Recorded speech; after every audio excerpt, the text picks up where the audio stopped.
Learn today for a better tomorrow with the team learning curve. Hello friends, मैं कीर्ति bio एकदम fresh और new topic के साथ आपके सामने आई हूँ। आज का टॉपिक है cell tissues structure and micro organisms. कोशिश करेंगे कि इस वीडियो में हम सारे टॉपिक्स कवर कर लें। अगर कुछ एक आधा रह गया हो तो सॉरी, आप वीडियो में कमेंट कर दीजिए ताकि बाकी स्टूडेंट्स के लिए मैं नेक्स्ट वीडियो में ज़रूर उसे कवर कर दूँ। ठीक, अब पॉइंट रहता है कि होप सो आपने पुराना टेस्ट दे दिया होगा। अगर नहीं टेस्ट के बारे में पता तो व्हाट्सएप और टेलीग्राम ग्रुप ज्वाइन कर लीजिए। वहाँ वीकली बेसिस पर टेस्ट डलता है, जो पूरे वीक में हुआ है उस रिगार्डिंग टेस्ट डलता है, वो दीजिए, आप एनालाइज कीजिए, सब कीजिए। It will be very helpful to you. और वीडियो को ज़्यादा से ज़्यादा शेयर कर दीजिए ताकि आपके जैसे और एस्पिरेंट्स को भी हेल्प मिल सके और हमें भी अच्छा लगे ताकि हम किसी की हेल्प कर रहे हैं। चलो ज़्यादा बातें ना करते हुए आइए वीडियो शुरू करते हैं। सबसे पहले तो वो देख लेते हैं जो लास्ट वीडियो में मैंने आपको क्वेश्चन दिया था। The largest part of our brain is, हमारे ब्रेन का लार्जेस्ट पार्ट वो कौन सा है? सेरिब्रम। सेरिब्रम। अब इससे रिलेटेड कुछ पॉइंट्स देख लेते हैं, पेपर्स के लिए वो काफ़ी यूजफुल होंगे। तो आइए देखते हैं। सबसे पहले ब्रेन दो पार्ट्स में डिवाइड होता है। दो पार्ट्स में क्या है? लेफ्ट और राइट हेमिस्फीयर। लेफ्ट और राइट हेमिस्फीयर। ठीक, लेफ्ट और राइट हेमिस्फीयर। और ये दोनों आपस में कैसे कनेक्टेड होती हैं? काफ़ी सारी नर्व्स की हेल्प से। नर्व्स, अ बंडल ऑफ, ये है bundle, a bundle of nerves, nerves fibres. A bundle of nerve fibre की हेल्प से ये कनेक्टेड होते हैं, जिनको क्या कहा जाता है? Corpus callosum. Corpus callosum. ठीक, ब्रेन दो पार्ट्स में डिवाइडेड होता है, लेफ्ट और राइट हेमिस्फीयर। जो वो दोनों पार्ट्स आपस में कैसे कनेक्टेड होते हैं? Bundle of nerves fibres. Nerve fibres होती हैं आपस में कनेक्टेड, जिनको कलेक्टिवली क्या कहा जाता है? Corpus callosum. Corpus callosum. ठीक, अब ब्रेन कितने पार्ट्स में डिवाइडेड होता है? ये तो पोर्शंस हो गए ना कि ब्रेन दो तरह के होते हैं, लेफ्ट और right hemisphere. Brain total 3 parts में डिवाइड होता है। फोर ब्रेन, मिड ब्रेन और हिंड ब्रेन। ठीक, fore brain, mid brain, mid brain और हिंड ब्रेन, ये 3 पार्ट्स में ब्रेन डिवाइडेड होता है। और बात रही सेरेब्रम की, वो किस में प्रेजेंट होता है? चलो इनके भी पार्ट्स देख ही लेते हैं एक बारी। फोर ब्रेन है वो फर्दर 2 पार्ट्स में डिवाइड होता है। फर्दर 2 पार्ट्स में डिवाइड होता है। कौन से? Olfactory lobe. Olfactory lobe. अब इसके रिगार्डिंग आपको इतना डीप में जाने की ज़रूरत नहीं है, जितना हो रहा है इनफ है। और सेरिब्रम। फोर ब्रेन 2 पार्ट्स में डिवाइडेड है, ऑल्फैक्टरी लोब्स और cerebrum. Cerebrum largest part of brain, सबको पता है। और अगर ये ध्यान रखिए, देखो अब एक सेरिब्रम है वो लार्जेस्ट पार्ट ऑफ ब्रेन है, हमने अभी किया। तो इसके अगर ऑप्शंस में आ जाता है आपके पास क्वेश्चंस में कि फोर ब्रेन ऑप्शन हो, मिड ब्रेन ऑप्शन हो या हिंड ब्रेन ऑप्शन हो, इन तीनों में से आपका होगा फोर ब्रेन। ठीक, चलो अब बाकी के पार्ट्स भी देख लेते हैं। सेकंड है मिड ब्रेन। मिड ब्रेन ये फर्दर 2 पार्ट्स में डिवाइडेड होता है। किससे बना होता है? ये बना होता है crura, cerebrum, cerebri plus optic lobes. Correct.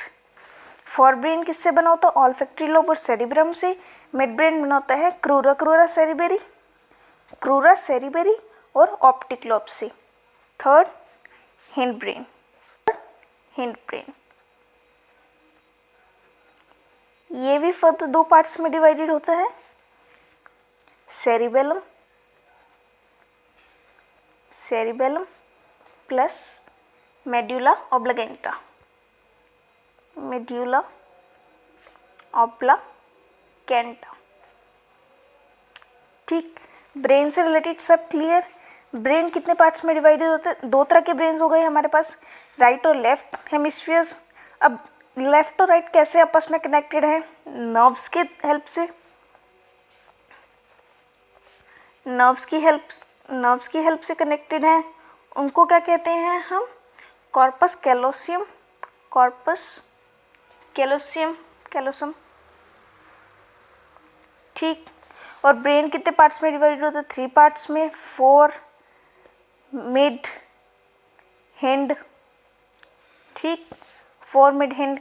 अब फोर कौन से में डिवाइड होते हैं? ऑल्फैक्टरी लोब और सेरिब्रम, मिड ब्रेन क्रूरा सेरिबेरी और optic lobes, hind brain cerebellum और मेड्यूला ऑब्लिगेंटा। ठीक, दैट्स इनफ, इसे ज़्यादा करने की ज़रूरत नहीं। नेक्स्ट क्वेश्चन पे चले। अब first question, the largest cell in human body is, human body का लार्जेस्ट सेल कौन सा है? सबसे पहला पॉइंट, सेल होता क्या है? या डेफिनेशन जरूर ध्यान रखिए, कई बार पेपर्स में आ जाती हैं। It is basic structural and functional unit of life, functional unit of life. ठीक, it is basic structural and functional unit of life, cell की प्रॉपर डेफिनेशन। अब पॉइंट आता है कि कौन सा सेल है जो सबसे बड़ा है एक ह्यूमन बॉडी में, तो वो है ओवम। ओवम बॉडी का लार्जेस्ट सेल होता है ह्यूमन बॉडी का। और अगर लार्जेस्ट आया तो स्मॉलेस्ट भी आ सकते हैं, तो स्मॉलेस्ट क्या है? स्पर्म। मेल बॉडी में सबसे स्मॉलेस्ट सेल कौन सा है? Sperm. Second question is, the main function of white blood cells in the body is to, हमें बताना है जो बॉडी में वाइट ब्लड सेल्स होते हैं उनका मेन फंक्शन क्या होता है? Carry oxygen, help in clot formation, produce more red cells, या protect body against diseases. Oxygen carry करने में हेल्प करते हैं, क्लॉट्स बन जाते हैं जो बॉडी में, वो इनके रीज़न से बनते हैं, या रेड सेल्स को प्रोड्यूस करने में हेल्प करते हैं, या बॉडी में जो भी डिजीज़ होती है उससे प्रोटेक्शन करते हैं। तो सबसे पहले ये चीज़ ध्यान रखिए कि वाइट ब्लड सेल्स का सेकेंड नेम क्या है? ल्यूकोसाइट्स। इन्हें ल्यूकोसाइट्स भी कहा जाता है। इससे रिगार्डिंग भी क्वेश्चन आ सकता है, the main function of leukocyte in the body is to, ठीक है ना? तो ल्यूकोसाइट्स इसका सेकेंड नेम है। और वाइट ब्लड सेल्स करते क्या हैं? वाइट ब्लड सेल्स देखते हैं कि बॉडी में कोई भी अगर फॉरेन डिजीज़ आई है, फॉरेन मतलब मटेरियल आया है, जैसे हमने एंटीजेंस किया था ना, फॉरेन मटेरियल डिटेक्ट कर लेता था, ऐसे ही वाइट ब्लड सेल्स क्या करते हैं? ये फॉरेन मटेरियल्स डिटेक्ट कर लेते हैं और उनसे फाइट करते हैं डिजीज़ से। अगर वो इन्फेक्शियस डिसीज़ है तो उससे फाइट करने में हेल्प करते हैं। तो करेक्ट आंसर क्या हुआ? Protect body against diseases, protect body against the diseases. ठीक, और एक पॉइंट, ये कहाँ से प्रोड्यूस होते हैं? प्रोड्यूस या फिर हम कहीं डिराइव होते हैं? तो ये डिराइव होते हैं एक मल्टीपोटेंट सेल जो कि बोन मैरो में प्रेजेंट होता है। कहाँ प्रेजेंट होता है? बोन मैरो में। और उस सेल का क्या नाम है? Haematopoietic stem cell. Correct. White blood cells body में डिजीज़ के अगेंस्ट प्रोटेक्शन करते हैं। कोई भी फॉरेन डिजीज़ आ जाती है, कोई भी इन्फेक्शियस डिजीज़ आ जाती है, तो बॉडी में उसके अगेंस्ट उसको प्रोटेक्ट करने के लिए सेल्स भी रिलीज़ करते हैं, वो वाइट ब्लड सेल्स करते हैं। और कहाँ प्रोड्यूस होते हैं या डिराइव होते हैं? ये मल्टीपोटेंट सेल्स से प्रोड्यूस होते हैं जो कि बोन मैरो में प्रेजेंट होता है, और उसका नाम क्या है? Haematopoietic stem cell. अगर आपसे ये वर्ड नहीं याद हो रहा है तो कोई प्रॉब्लम नहीं, इतना इंपॉर्टेंट नहीं है। और एक चीज़ और ध्यान रखिए, ये बॉडी में करीब 3 से 4 दिन तक प्रेजेंट रह सकते हैं। 3 to 4 days they are present in our body. ठीक, next question. Third question is the branch of biology dealing with the study of cells is known as. हमें बताना है the study of cells is known as, shortcut में अगर मैं कहूँ तो, कि स्टडी ऑफ सेल्स की स्टडी को क्या, सेल्स की स्टडी को क्या कहा जाता है, उसे क्या कहा जाता है, साइटोलॉजी, हिस्टोलॉजी, साइकोलॉजी या फिजियोलॉजी। तो करेक्ट आंसर इज साइटोलॉजी। तो क्या हो गया ये, एक में साइटोलॉजी स्टडी ऑफ सेल्स, और हिस्टोलॉजी किसकी स्टडी है, टिश्यूज की। साइकोलॉजी ह्यूमन बिहेवियर या माइंड की। अब कहते हैं ना कि अगर कोई पर्सन डिप्रेशन से सफ़र कर रहा है तो उसे साइकोलॉजिस्ट के पास ले जाओ, तो वो सब की स्टडी होगी माइंड एंड बिहेवियर की। और रहती बात फिजियोलॉजी की, ये कोई स्टडी नहीं है, ये actually science of life, it is a science of life. Science of life कि ह्यूमन की बॉडी कैसे फंक्शन कर रही है, क्या क्या पार्ट्स है बॉडी में, मतलब जो भी हम हमारी लाइफ के रिगार्डिंग जो भी ट्रूनेस है, मतलब कैसे बॉडी फंक्शन कर रही है, बॉडी में क्या क्या पार्ट्स होते हैं, हम कैसा, सब कुछ उसके अंदर आ जाते हैं। ठीक, इससे हमारे 4 क्वेश्चंस बन गए। ठीक, the branch of biology dealing with the study of cells is called cytology, histology study of tissues, psychology study of mind and behavior, and physiology is science of life. Next question, fourth question, the cell or tissue death with living body within a living body is called। जब कोई cell या फिर कोई tissue एक living body में die हो जाता है, लिविंग बॉडी में उसकी डेथ हो जाती है, तो उसे क्या कहा जाता है, हमारा क्वेश्चन ये है। ठीक, the cell or tissue death within a living body is called न्यूट्रोफिलिया, nephrosis, necrosis या नियोप्लाजिया।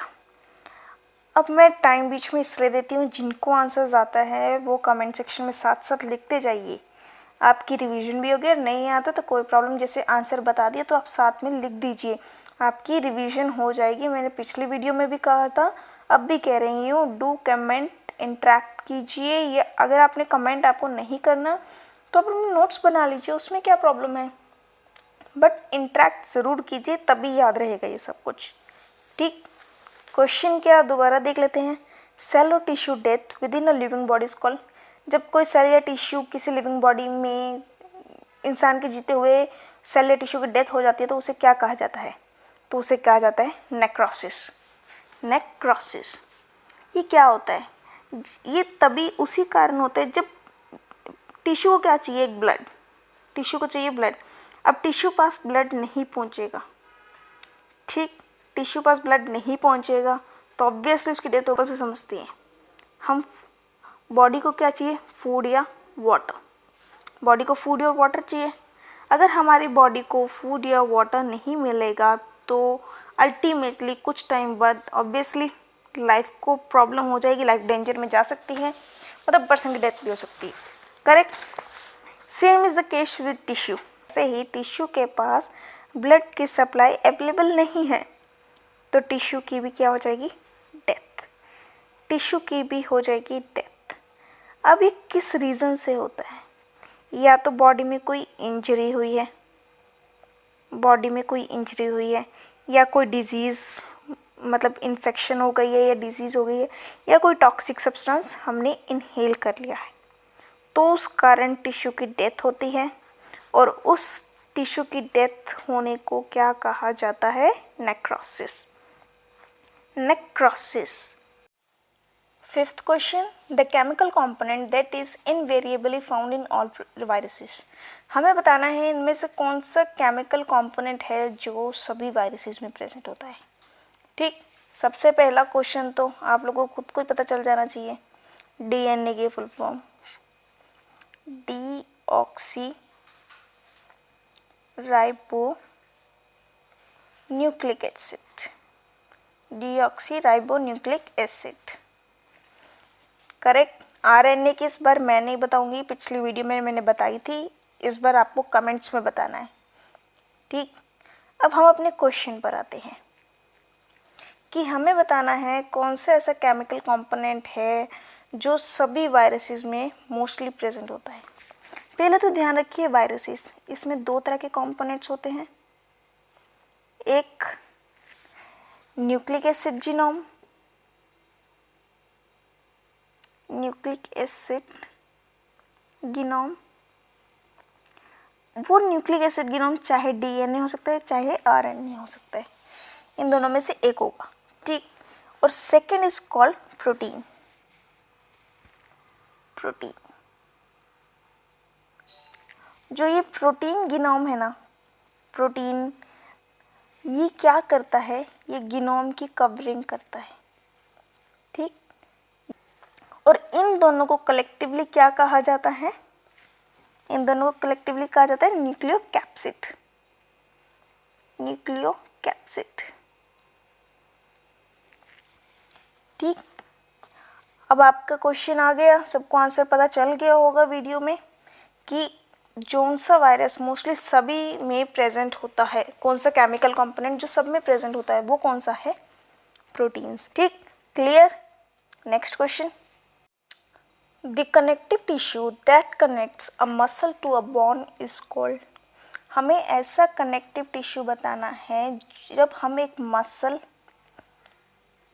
और बोन की कनेक्टिविटी में हेल्प करता है, उस कनेक्टिव टिश्यू का हमें नेम बताना है। कार्टिलेज, लिगामेंट, टेंडन या फिर इंटरस्टिशियल फ्लूइड। आंसर है टेंडन। टेंडन, या फिर इसको एक और नाम से ना जान लेते हैं, सिनियो, SINEW। ये टफ बैंड है और फाइब्रस कनेक्टिव टिश्यूज का, फाइब्रस कनेक्टिव टिश्यूज का, जो एक मसल को बोन के साथ कनेक्ट करता है, जो एक मसल को बोन के साथ कनेक्ट करता है। अब एक पॉइंट और ध्यान रखिए, लिगामेंट्स और टेंडन्स ऑलमोस्ट सिमिलर हैं, सिमिलर, बट क्या डिफरेंस क्या है, टेंडन क्या है, मसल टू बोन कनेक्टिविटी, और जो लिगामेंट है वो किसकी कनेक्टिविटी है, वो किसकी कनेक्टिविटी है, एक बोन की दूसरे बोन के साथ, बोन टू बोन। ठीक, या तो ये क्वेश्चन में आ सकता है, the connective tissue that connects a bone to another bone is called ligament. Correct. Next question, how does unicellular organism reproduce. Unicellular organisms इनमें से कौन से मेथड के थ्रू रिप्रोड्यूस करता है, cell division, cell reproduction, cell synthesis या fragmentation. सबसे पहला यूनिसेलुलर ऑर्गेनिज्म क्या होते हैं, जिसमें सिंगल सेल होता है, सिंगल सेल होता है उनकी बॉडी में। ठीक, single cell in the body, और जो मल्टी सेलुलर होते हैं उनमें काफ़ी सारी सेल्स होती हैं। अब एक ह्यूमन बॉडी एक मल्टी सेलुलर ऑर्गेनिज्म है, मल्टी सेलुलर। यूनिसेलुलर में ना जो भी मतलब कॉम्प्लेक्स फूड डिवीजन, मतलब फूड का इनटेक होना, फूड की एनर्जी में कन्वर्ट होना, सब सिंगल सेल करता है, क्योंकि एक ही सेल है ना। हमारी बॉडी में जैसे ह्यूमंस है या फिर मल्टी सेलुलर ऑर्गेनिजम्स हैं, उनकी बॉडी में काफ़ी सारे सेल्स होते हैं। ये कॉम्प्लेक्स वर्क डिवाइड होता है, आपस में डिवाइड होया होता है उनके, तो फिर उसके अकॉर्डिंग वर्क करते हैं। अब यूनिसेलुलर में ऐसा कोई डिवीजन नहीं होती, यूनिसेलुलर में सिंगल सेल सारे फंक्शंस करता है। तो हमें बताना है कि how does unicellular organism reproduce, cell division, cell reproduction, cell synthesis या फ्रेगमेंटेशन। तो correct answer is cell division. Cell division, एक सिंगल सेल जब दूसरे सेल में डिवाइड होता है तो वो एक न्यू ऑर्गेनिज्म को बर्थ देता है, न्यू ऑर्गेनिज्म बनता है। ठीक, सेल डिवाइड हो गया ना, एक सेल है डिवाइड हो गया, दो सेल बन गए। अब यूनिसेलुलर में तो सिंगल सेल ही है, एक सेल होना चाहिए, तो फिर सेल डिवीजन हो गई, सेल डिवीजन हो गई तो एक न्यू ऑर्गेनिज्म बन गया। ठीक है, एक यूनिसेलुलर ऑर्गेनिज्म की मोस्ट कॉमन एग्जांपल एमीबा। एक और एग्जांपल है यूनिसेलुलर की, paramecium. Paramecium. 8th question, which among the following is called powerhouse of the cell? Powerhouse of the cell, इनमें से कौन सा है जो पावर हाउस ऑफ सेल कहा जाता है? प्लास्टिड, माइटोकॉन्ड्रिया, गोल्गी बॉडीज या cell wall? Most important and most common questions for all the type of papers. सारे पेपर्स के लिए बहुत इम्पॉर्टेंट और बहुत इम्पॉर्टेंट क्वेश्चन है ये। तो उसका क्या आंसर है? माइटोकॉन्ड्रिया। माइटोकॉन्ड्रिया सबसे ज़्यादा क्यों कहा जाता है, मतलब क्यों इसे पावर हाउस ऑफ सेल कहा जाता है? क्योंकि सबसे ज़्यादा एनर्जी सप्लाई करता है। एनर्जी सप्लाई माइटोकॉन्ड्रिया सबसे ज़्यादा करता है, सॉरी प्रोड्यूस, गलत हो गया, माइटोकॉन्ड्रिया सबसे ज़्यादा एनर्जी प्रोड्यूस करता है और उसको किस फॉर्म में मतलब सेव करके रखता है? एटीपी। एटीपी की फॉर्म में एनर्जी प्रोड्यूस होती है। Mitochondria is responsible for producing most of the cells energy और एडिनो ट्राइफॉस्फेट। एटीपी की फुल फॉर्म पिछली बार हुई है, अगर एक बार दोबारा देख लीजिए, बाकी पेपर्स के लिए इम्पोर्टेंट है। Adenosine triphosphate, adenosine triphosphate. ठीक, next question, 9th question, which of the following is not a unicellular organism? हमें बताना है इन चारों में से कौन सा यूनिसेलुलर ऑर्गेनिज्म नहीं है। मतलब जिसके एक या एक से ज़्यादा मीन्स 2 या 2 से ज़्यादा सेल्स हैं जिसकी बॉडी में, वो है मल्टी सेलुलर ऑर्गेनिज्म, मतलब यूनिसेलुलर नहीं है। और जिसका सिंगल सेल है बॉडी में, उसको वो क्या था? Unicellular organism. हाँ जी, सिंगल सेल यूनिसेलुलर ऑर्गेनिज्म। अब 2 पॉइंट्स तो एलिमिनेट हो गए क्योंकि अभी किए हैं, एमीबा और पैरामीशियम, ये दोनों यूनिसेलुलर ऑर्गेनिजम्स हैं, ये दोनों यूनिसेलुलर ऑर्गेनिजम्स हैं। अब बाकी 2, यूग्लिना और हाइड्रा, इनमें से हमें देखना है कौन सा यूनिसेलुलर ऑर्गेनिज्म नहीं है। तो करेक्ट आंसर इज हाइड्रा। ये एक मल्टी सेलुलर ऑर्गेनिज्म है, मल्टी सेलुलर। ठीक, अब हमारे पास इसके 3 पॉइंट्स हो गए यूनिसेलुलर के, जो हो गए यूग्लिना, एमीबा और पैरामीशियम। एक और ध्यान रख लीजिए example, Plasmodium. Plasmodium correct. Next question, 10th question, which of the following statement is incorrect? हमें बताना है इनमें से कौन सी स्टेटमेंट है जो वो गलत है। Hydra have only asexual reproduction, most frogs are an oviparous animals, budding is not possible in hydra, internal fertilization takes place in hens. इन चारों में से कौन सी स्टेटमेंट गलत है? तो करेक्ट आंसर इज 1। हाइड्रा दोनों तरफ से रिप्रोडक्शन करता है, सेक्सुअल प्लस असेक्सुअल। ठीक, next question, 11th question, a prokaryotic cell does not have which of the following? हमें बताना है कि जो प्रोकैरियोटिक सेल होता है उनमें से उसमें इन चारों में से कौन सी चीज़ प्रेजेंट नहीं होती? राइबोसोम्स, सेल मेम्ब्रेन, न्यूक्लियस या डीएनए। प्रोकैरियोटिक सेल में हमें हमेशा ध्यान रखना है कि उसमें न्यूक्लियस नहीं होता, न्यूक्लियस नहीं होता, या फिर कोई और मेम्ब्रेन जो ऑर्गेनेली क्या है, मेम्ब्रेन, कोई भी ऐसी मेम्ब्रेन जो बाउंड ऑर्गेनेली हो। ठीक, प्रोकैरियोटिक सेल में तो न्यूक्लियस नहीं होता, ना ही कोई ऑर्गेनेली होती है, या मतलब कोई अदर मेम्ब्रेन होती है। ठीक, तो प्रोकैरियोटिक क्या हो गया? जिसमें ना न्यूक्लियस है ना ही अदर बाउंडेड ऑर्गेनेली। मतलब इसमें क्या क्या हो गया अवेलेबल? राइबोसोम्स, सेल मेम्ब्रेन और डीएनए। ठीक, अगर प्रोकैरियोटिक में न्यूक्लियस नहीं अवेलेबल है तो जो यूकैरियोटिक है,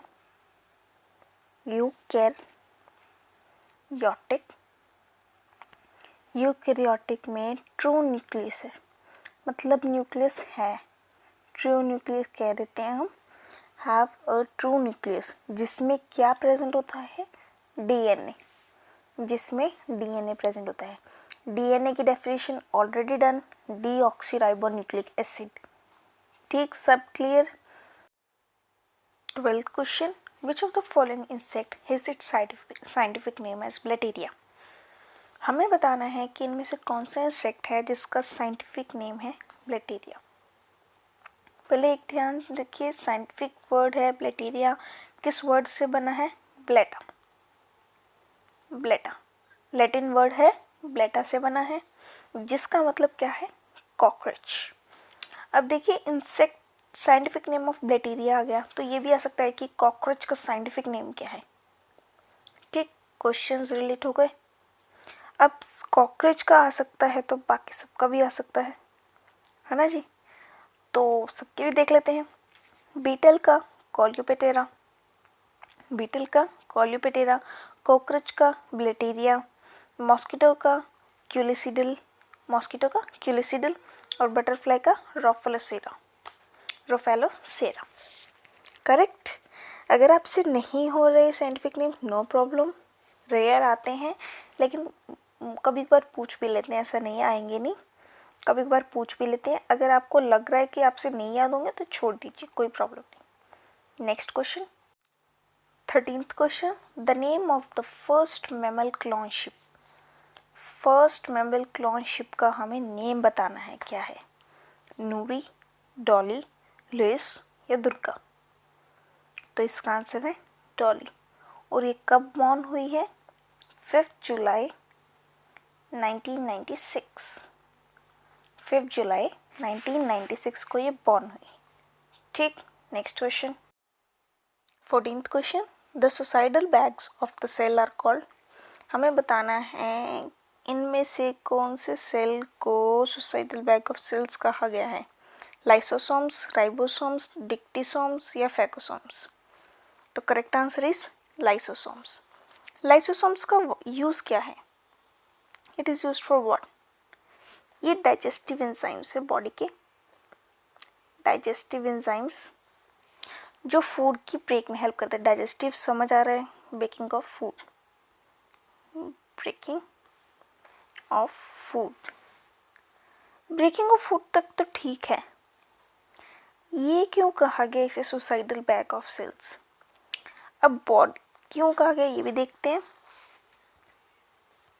बॉडी में कोई भी फॉरेन इन्वेडर, मान लीजिए बैक्टीरिया है, बॉडी में एंटर करता है तो सबसे ज़्यादा वो सेल्स पे इफेक्ट करेगा, क्योंकि body cells is made up of cells only, cells पे इफेक्ट करेगा तो बाकी सेल्स को, तो सेल्स पे इफेक्ट होगा तो सेल्स डिस्ट्रॉय हो जाएंगे। करेक्ट, डिस्ट्रॉय हो जाएंगे सेल्स। अब बॉडी जो ये लाइसोसोम्स है वो चेक करेगा जो से सेल्स अनरिपेयरेबल है, मतलब रिपेयर नहीं हो सकते, रिपेयर नहीं हो सकते, उसको ये एब्जॉर्ब कर लेगा, उसे ये डाइजेस्ट कर लेगा, क्योंकि ये डाइजेस्टिव एंजाइम है। तो समझ गए सारा प्रोसेस कि कोई भी फॉरेनर है, कोई भी बैक्टीरिया है, सेल्स पे इफेक्ट करेगा और वो सेल्स डिस्ट्रॉय हो जाएंगे, सेल्स क्या हो जाएंगे, डिस्ट्रॉय।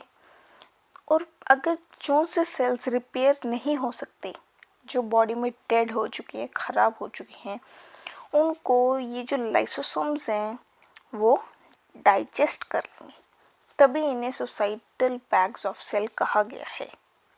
ठीक, तो सब clear, suicidal bag of cells किसे कहा गया है, लाइसोसोम्स को। अब एक चीज़ और ध्यान रखिए, जो राइबोसोम्स है ना, उन्हें प्रोटीन फैक्ट्री ऑफ सेल कहा जाता है, protein factory of cell. Protein factory of cell क्यों कहा जाता है? क्योंकि ये बॉडी में सिंथेसिस ऑफ प्रोटीन में हेल्प करती है। Synthesis of protein, amino acids को कलेक्ट करके एक प्रोटीन की चेन बनाती है, that is synthesis of protein में हेल्प करते हैं। That's why they are called protein factory of the cell, ribosomes. ठीक, next question, 15th question, what is the main purpose of white blood corpuscles या WBCs या फिर leukocytes? Already done. ठीक, हमें बताना है WBC का मेन पर्पस क्या है। We have already done it, you should know the answer. I am giving you just 5 seconds, please comment down fast. 5 4 3 2 1, that's it. What is the main purpose of white blood corpuscles? To carry nutrients, to combat infection, to carry oxygen या to give strength. WBC का इनमें से main important काम क्या है? To combat infection. Next question, 17th question, the structure in cells which contains light absorbing pigment is? हमें बताना है इनमें से कौन सा ऐसा पार्ट है या ऐसा कौन सा स्ट्रक्चर है जिसमें लाइट एब्जॉर्बिंग पिगमेंट है। Light absorbing pigment, endoplasmic reticulum, nucleus, chloroplast या क्रोमोप्लास्ट? तो करेक्ट आंसर क्या है? क्लोरोप्लास्ट। क्लोरोप्लास्ट। प्लांट्स में आप सबको पता होगा क्लोरोफिल होता है, क्लोरोफिल। ठीक, उसमें ग्रीन पिगमेंट्स होते हैं, ग्रीन पिगमेंट्स, जिन्हें हम क्या कहते हैं? क्लोरोप्लास्ट। ये मोस्टली यूकैरियोटिक ऑर्गेनिजम्स या फिर प्लांट्स में प्रेजेंट होते हैं। यही सब फोटोसिंथेसिस, लाइट अब्सॉर्बिंग होंगे ना, फोटोसिंथेसिस का काम करते हैं, ये केमिकल रिएक्शंस कन्वर्ट करते हैं। एक चीज़ और ध्यान रखिए, ये जो ग्रीन पिगमेंट है ना, ये हमेशा ग्रीन नहीं होता, क्योंकि किसी ऑर्गेनिज्म में पिगमेंट्स और भी होते हैं। मान लीजिए जैसे अपना ब्लैक और वाइट कलर है, ब्लैक और वाइट, तो ब्लैक ओवरराइड हो गया ना, मतलब वाइट को उसने छुपा दिया। ऐसे ही पिगमेंट्स और भी तरह के प्रेजेंट होते हैं जिससे ग्रीन कलर छुप जाता है या फिर ख़त्म हो जाता है या फिर छुप जाता है। Next question, 18th question, most fish do not sink in water because of presence of? हमें बताना है कि कुछ फिशेज़ या फिर काफ़ी फिशेज़ पानी में डूबती नहीं, मतलब do not sink in water. क्यों नहीं डूबती? उनकी बॉडी में ऐसा क्या प्रेजेंट होता है जिसके कारण वो डूबती नहीं? Air sinus, buoyant scales on body, swim bladder या swim rates? तो correct answer is swim bladder. 19th question, the cells which are responsible for production of antibodies are? हमें बताना है ऐसे कौन से सेल्स हैं जो बॉडी में एंटीबॉडीज़, मतलब एंटीबॉडीज़ प्रोड्यूस करने में हेल्प करते हैं। Red blood cells, neutrophils, lymphocytes या प्लेटलेट्स? तो correct answer is lymphocytes. Lymphocytes ही ऐसे सेल्स हैं जो बॉडी में प्रोडक्शन ऑफ एंटीबॉडीज़ में हेल्प करते हैं।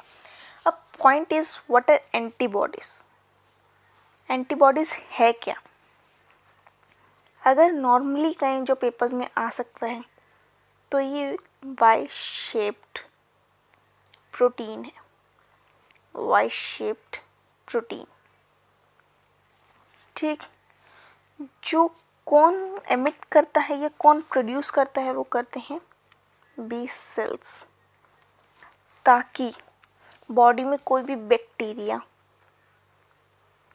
या कोई भी ऐसा फॉरेनर आ रहा है तो एंटीबॉडीज़ उससे हमारी प्रोटेक्शन करते हैं, बॉडी की प्रोटेक्शन करते हैं, उसको डिस्ट्रॉय करके। एंटीजन पिछली बार किया था तो वो दोनों मिलकर एक एंटीजन एंटीबॉडी रिएक्शन बनाते हैं, केमिकल सब्सटेंस एमिट करते हैं जिससे हमारी बॉडी की प्रोटेक्शन हो सके।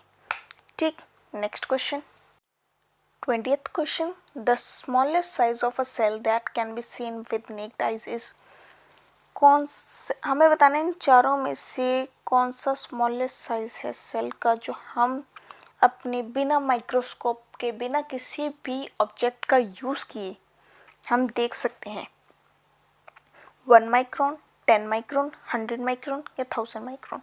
अब एक चीज़ देखिए, सबको पता है बॉडी सबसे स्मॉलेस्ट 0.1 mm का प्रोडक्ट दे सकती है। 0.1 mm करेक्ट। 1 mm किसके इक्वल है? 100 माइक्रोमीटर। और माइक्रोन का ही दूसरा नाम है माइक्रोमीटर। तो our correct answer is 100 micron. ठीक। Tendons and ligaments are, tendons और लिगामेंट्स जो है वो क्या है? Connective tissue, muscular tissue, epithelial tissue या स्केलेटल टिश्यू। पिछले पोर्शन में हो चुका है। टेंडन्स क्या है? जो मसल टू बोन कनेक्ट करते हैं, मसल टू बोन। और लिगामेंट्स क्या हैं? जो बोन को अनदर बोन से कनेक्ट करते हैं। अब किसकी बात चल रही है? कनेक्शन की, जोड़ने की। तो वो क्या हो गए? Connective tissue. ठीक। Next question 22nd question cell becomes turgid because of. Cell turgid हो जाता है मतलब स्वॉलन हो जाता है या फिर हार्ड हो जाता है, वो इनमें से कौन से प्रोसेस के कारण होता है? प्लास्मोलिसिस, एक्सोमोसिस, एंडोमोसिस या फिर डिफ्यूजन। इनमें से कौन से प्रोसेस के कारण सेल है वो टर्जिड हो जाता है? अब सेल को अगर हम हाइपोटोनिक सॉल्यूशन में रखेंगे, प्लांट सेल को अगर हम हाइपोटोनिक सॉल्यूशन में रखेंगे तो क्या होगा? ऑस्मोसिस। ऑस्मोसिस मीन्स प्लांट अब जो सेल है वो पानी लेना शुरू कर देगा। It takes water by the process of osmosis. और क्या होना शुरू हो जाएगा? स्वेलिंग होनी शुरू हो जाएगी। लेकिन जो प्लांट की सेल वॉल है वो उसको बर्स्ट होने से प्रोटेक्ट करेगी। समझ रहे हो सारा प्रोसीजर? प्लांट सेल है उसको हमने रख दिया हाइपरटोनिक सॉल्यूशन में, तो उसने वो वाटर लेना शुरू कर दिया ऑस्मोसिस के थ्रू, तो वो स्वेल होना शुरू हो गया और सेल वॉल उसे प्रोटेक्ट कर रही है। मतलब वो क्या हो जाएगा? स्वोलन हो जाएगा या फिर हार्ड हो जाएगा। किस प्रोसेस के कारण हो गए सब? एंडोस्मोसिस। अब एक चीज़ और ध्यान रखिए कि अगर हम यही प्लांट सेल को हाइपरटोनिक सॉल्यूशन, हमने पहले रखा था हाइपोटोनिक सॉल्यूशन, ध्यान रखिए डिफरेंस है। वो हाइपोटोनिक था, ये हाइपरटोनिक है। अगर हम उसमें हाइपरटोनिक सॉल्यूशन में रख देंगे और तो वो वाटर छोड़ना शुरू कर देगा, मतलब वाटर लूज़ करना शुरू कर देगा। पहले वो वाटर ले रहा था, अब वो लूज़ कर रहा है, तो क्या बन गया? फ्लैसिड। और वो किस प्रोसेस के कारण हुआ? प्लास्मोलिसिस। सब clear? Next question the process of imbibition involves. जो प्रोसेस ऑफ इम्बिशन है वो किसे इन्वॉल्व करता है? डिफ्यूजन, कैपिलरी एक्शन, एब्जॉर्प्शन या फिर बोथ फर्स्ट एंड सेकेंड। इम्बिशन होता क्या है? जब कोई सॉलिड सब्सटेंस वाटर को एब्सॉर्ब करता है, वाटर में डिसॉल्व नहीं होता बट एब्सॉर्ब करता है वाटर को। ठीक, वाटर को एब्सॉर्ब करता है बट सॉल्यूशन नहीं बनाता। It doesn't form